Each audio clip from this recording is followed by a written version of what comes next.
Mahatma Gandhiji was a beloved spiritual teacher and visionary leader of the Indian independence movement.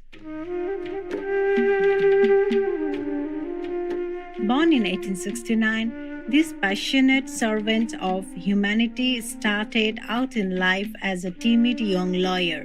But after personally facing discrimination, he became determined to better the world and transformed into the giant for justice we know him as today. Mahatma Gandhi once called himself a man of God disguised as a politician. His lauded courageous activities had deep moral and spiritual roots.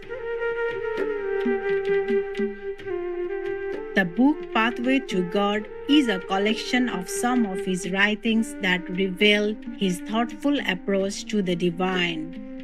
In its pages, we will see that truth was his end and love was his means. His guiding principles of selflessness, humility, non-violent resistance, and vegetarianism are still very relevant. Any truth seeker will find much logic, insight, and solace from Gandhiji's words.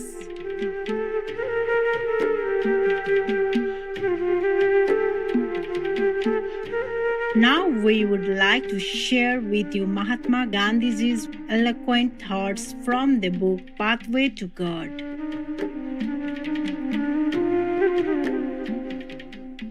Chapter 10 Meditation Ramanama 6. Blessings of Ramanama.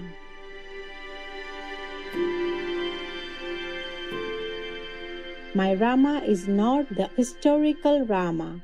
He is the eternal, the unborn, the one without a second. Him alone I worship. A Christian may find the same solace from the repetition of the name of Jesus, and a Muslim from the name of Allah. All these things have the same implications and they produce identical results. Only the repetition must not be a lip expression, but part of your very being. I have said that to take Ramanama from the heart means deriving help from an incomparable power. The atom bomb is as nothing compared with it. This power is capable of removing all pain. There is no doubt whatsoever that Ramanama contains all the power that is attributed to it. No one can by mere wishing enshrine Ramanama in his heart. Untiring effort is required as also patience. What an amount of labor and patience have been lavished by men to acquire a non-existent philosopher's stone. Surely, God's name is of infinitely richer value. With my hand on my breast, I can say that not a minute in my life am I forgetful of God.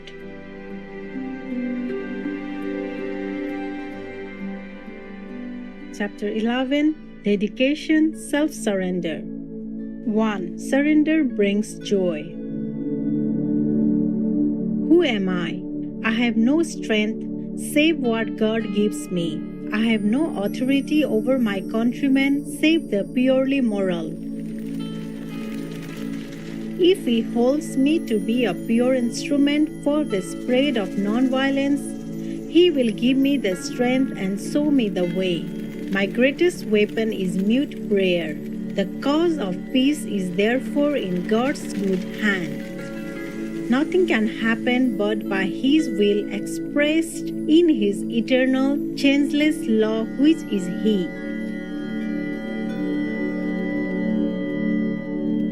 We neither know Him nor His law, save through the glass darkly.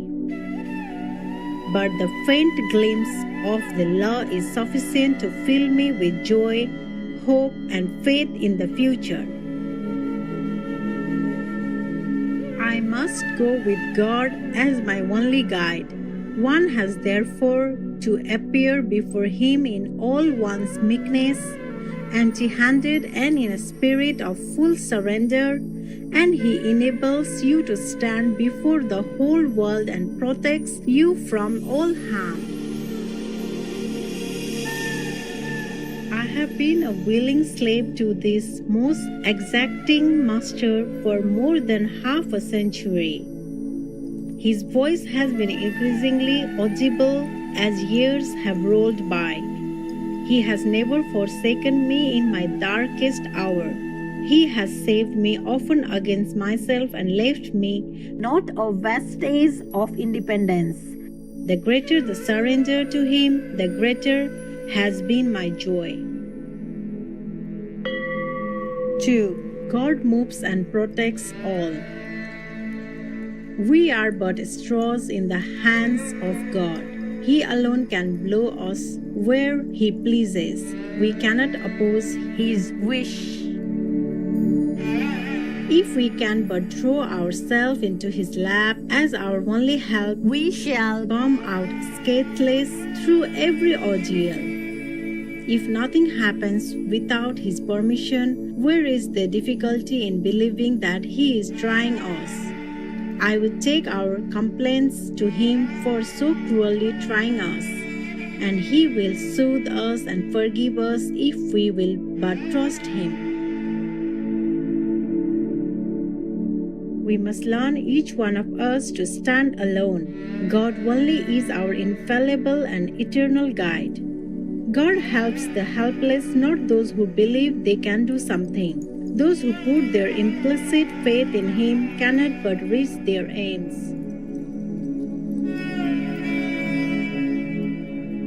No one can see God face to face who has an eye in Him. He must become a cipher if he would see God. Who shall dare say in the storm-tossed universe, I have won. God triumphs in us, never we.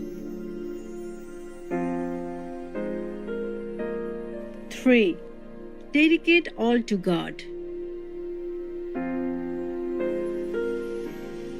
In a moment of introspection, the poet asks himself, "O man, why have you left off taking God's name? You have not given up anger or lust or greed, but you have forgotten truth. What a tragedy to save worthless pennies and to let go the priceless gem of God's love. O fool, renounce all vanities and throw yourself on the grace of God alone." This does not mean that if one has wealth, it should be thrown away, and wife and children should be turned out of doors. It simply means that one must give up attachment to these things and dedicate one's all to God and make use of His gifts to serve Him only. It also means that if we take His name with all our being, we are automatically weaned from all lost untruth and baser passions.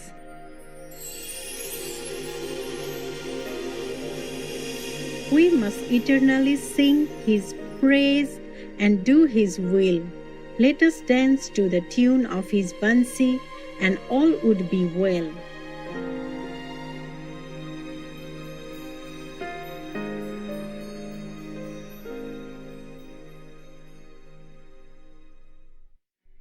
Loving viewers, thank you for your company on today's Words of Wisdom.